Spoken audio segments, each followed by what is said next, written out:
పశ్చిమ ఆసియాలో మరోసారి యుద్ధ వాతావరణం నెలకొంది. ప్రపంచాన్ని ఆందోళనకు గురిచేస్తున్న హర్మూజ్ జలసంధి ప్రాంతంలో ఉద్రిక్త పరిస్థితులు కొనసాగుతున్నాయి.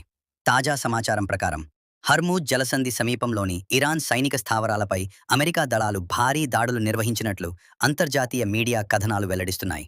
అమెరికా సెంట్రల్ కమాండ్ ప్రకారం తమ సైనిక బలగాలకు ముప్పు ఏర్పడిన నేపథ్యంలో ఈ చర్యలు ఆత్మరక్షణలో భాగంగానే చేపట్టినట్లు తెలిపింది. ఇరాన్కు చెందిన క్షిపణి కేంద్రాలు, నౌకాదళ స్థావరాలు, వైమానిక రక్షణ వ్యవస్థలను లక్ష్యంగా చేసుకుని దాడులు జరిగినట్లు సమాచారం. ఈ పరిణామాలతో పశ్చిమ ఆసియాలో పరిస్థితులు మరింత ఉద్రిక్తంగా మారాయి. ఇక మరోవైపు ఖతార్ మధ్యవర్తిత్వంలో కాల్పుల విరమణ చర్చలు కొనసాగుతున్నప్పటికీ తాజా దాడులతో శాంతి ప్రయత్నాలకు పెద్ద దెబ్బ తగిలినట్లు విశ్లేషకులు అభిప్రాయపడుతున్నారు. ప్రపంచ చమురు రవాణాకు కీలక మార్గంగా ఉన్న హర్మూజ్ జలసంధిలో ఉద్రిక్తతలు పెరగటం వల్ల అంతర్జాతీయ మార్కెట్లపై ప్రభావం పడే అవకాశాలు కనిపిస్తున్నాయి. చమురు ధరలు పెరిగే అవకాశం ఉందని ఆర్థిక నిపుణులు హెచ్చరిస్తున్నారు. దీంతో ప్రపంచ దేశాలు పరిస్థితిని అత్యంత అప్రమత్తంగా గమనిస్తున్నాయి.